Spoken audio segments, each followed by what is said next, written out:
What is a brand?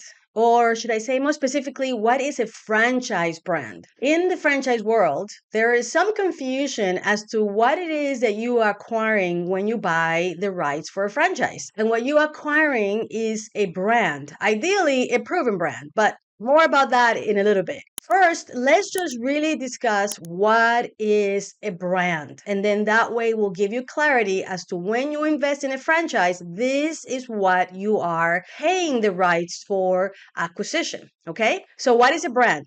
The brand has four distinct elements. The first one is the product or service. A founder, a creator, an innovator at some point in time created a business with a product or a service that customers were willing to give them money in exchange for that product or service. So whether it is some food menu items, or maybe retail product, or maybe a service like a massage or car washes or in-home care, or maybe if you're in the health and wellness, you have a gym, right? The exercise. So that is the first element of a brand, a product or service that people are willing to give you money in exchange for that product and service. That's the first element. The second element is the service process. That means how this product or service is being delivered to the consumer, to the customer. So whether if you're in food service, it could be in the drive-through, or it could be in the counter, or it could be in delivery. If you are a retail business, then maybe it could be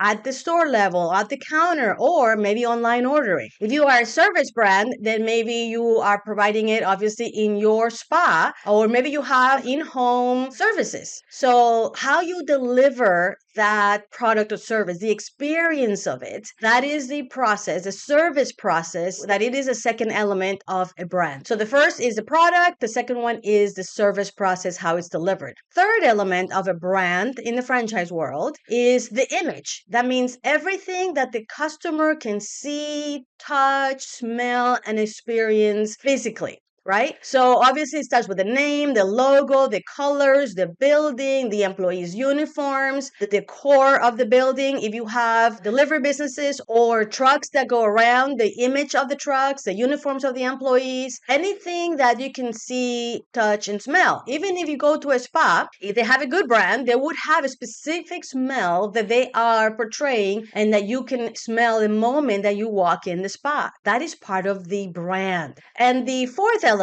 of a brand is the marketing experience, how they communicate to the consumers or to the potential consumers out there in the world, right? What is that? And it's part of the image, obviously, but it is a marketing process that demonstrates a way for them to have brand awareness. And depending on the age of the brand and the maturity of the brand, maybe it includes increasing sales through that marketing piece. So this is exactly what you are acquiring when you are investing in a franchise. You're acquiring a product, a service process, the image, and the marketing piece. Now, one caveat with the marketing is that you will get that piece if you are also paying an additional marketing fee. Not all franchisors charge that. Therefore, you might not get that part from every franchisor, especially the new ones. So that is a brand. Now, one of the things that I always tell everybody is that a brand is a promise of consistency. This means that when a customer has experienced your product, your service process, your image,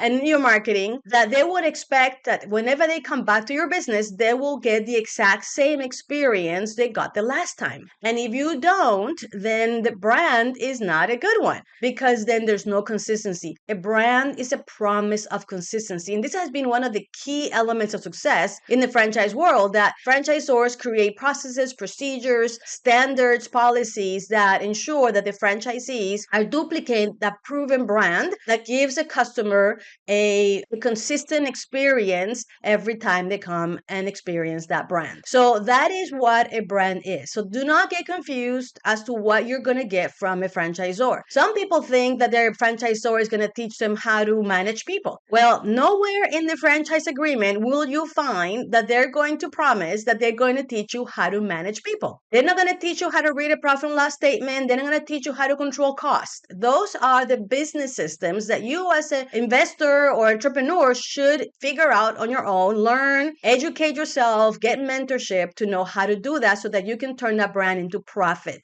But nowhere in any franchise agreement or conversation would you see that a franchisor is going to give you that part of the business success. That would be the equivalent of giving you a business degree in small business management. And if they're going to give you that, they will have to charge you a heck of a lot more money. That's not what a brand or franchise brand is. When you invest in a franchise, this is what you get: a product, a service process, the image, and if you pay a marketing fee, you also get the marketing support.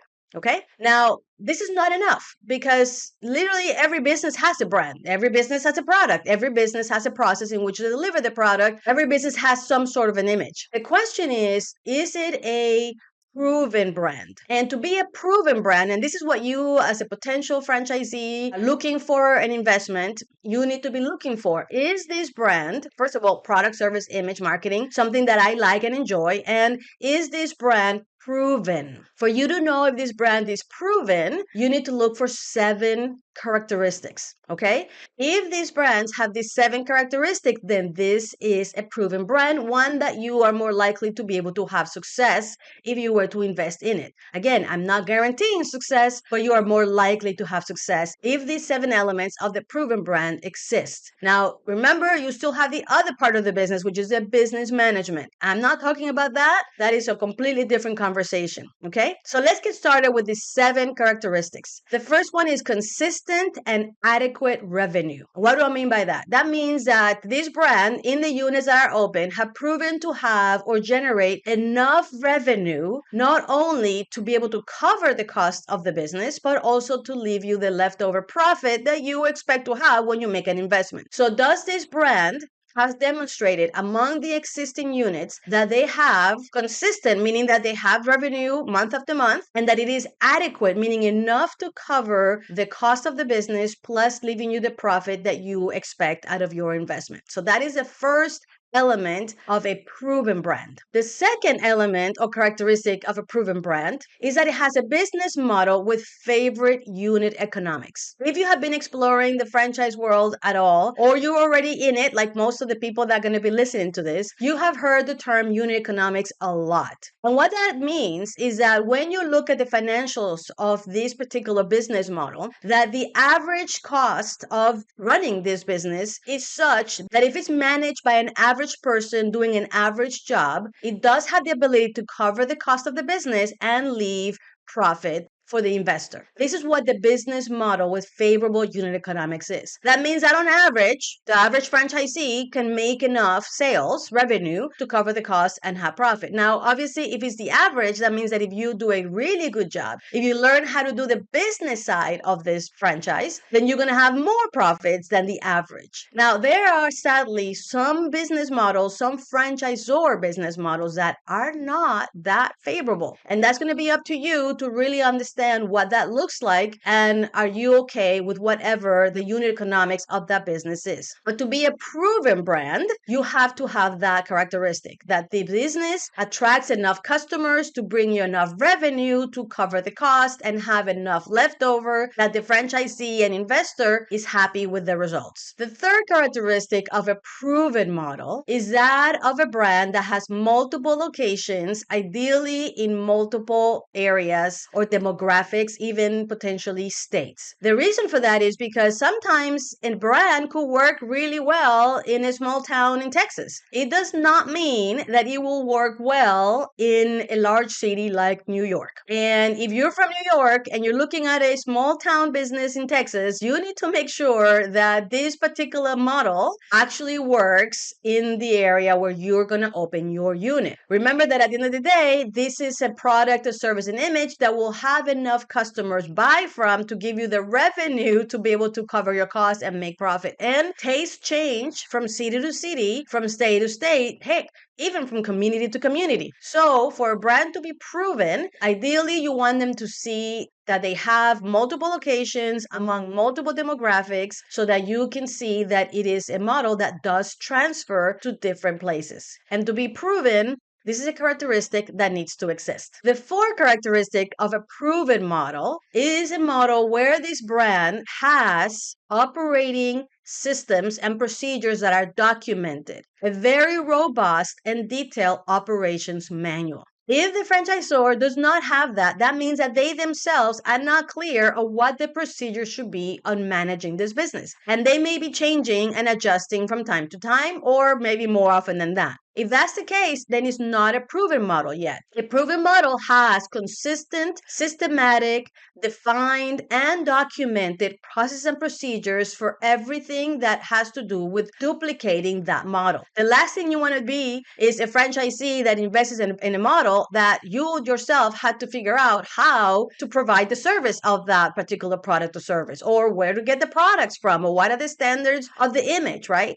That's what you are actually acquiring. So to be a proven brand, you need to have clearly defined processes, procedures, and a really robust operations manual that gives no space for deviation on the standards that make that model, that brand, a proven brand and successful wherever you are. So that is the fourth characteristic of a proven franchise brand. Now, the fifth characteristic of a proven franchise brand is that they have the training materials, tools, and resources to now teach all of the employees of the franchisee and the franchisee themselves how to duplicate the brand that is in that operations manual that has been proven by consumers by having successful revenue. Now, not having training materials, having all the ops manual doesn't do you much good if you're not able to have the tools to be able to transfer that knowledge to the employees that are going to be doing the work. That's why you have to have a very good, high quality training process, procedures, tools, and resources that franchisees can use to duplicate that brand. That is what makes that brand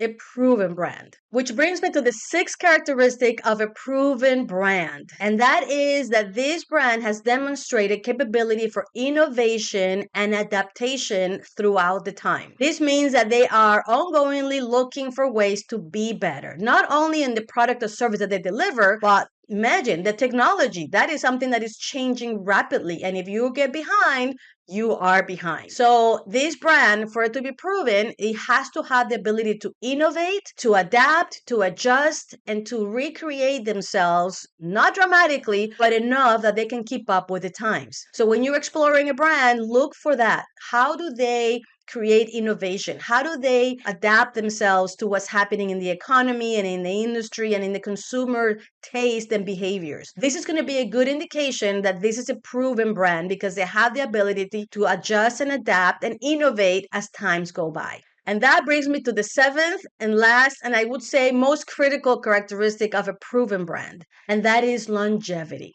Nothing like time to prove that a brand is proven, right? And what that means is that this brand has been around for quite some time, that they have been growing, that they have sustained either the existing locations or their growth that they're planning. That if you see a brand that has gone through ups and downs in the economy and natural or man-made disasters, but they're still around being successful in their industry, they have longevity. This is very important. Now, word of caution is that even though a brand has had longevity, it does not always mean that they're going to keep it, because if there's a change of ownership or leadership, things could change fairly quickly. And so looking at who is the leadership of the organization, who owns the brand, is going to be very important, because if that has changed, whatever you know about the brand from the past could quickly change. I know brands that have gone as far as 5,000 units, and today they're less than 300 because of that change in leadership and in the policies and the culture that was created when the change in hands happened. So that's it. Those are the 7 characteristics of a proven brand. I hope that this gave you a pretty clear idea of what that should be. And if you are a franchisee looking for a brand, look for these characteristics. And if you are a franchisor and you have a brand, how do you measure up against these characteristics of what is a proven brand? I hope that you enjoyed this podcast. And if you did, don't forget to subscribe, to like this podcast, and share with anyone that you think could benefit from this information. Thank you, and we'll see you in the next one.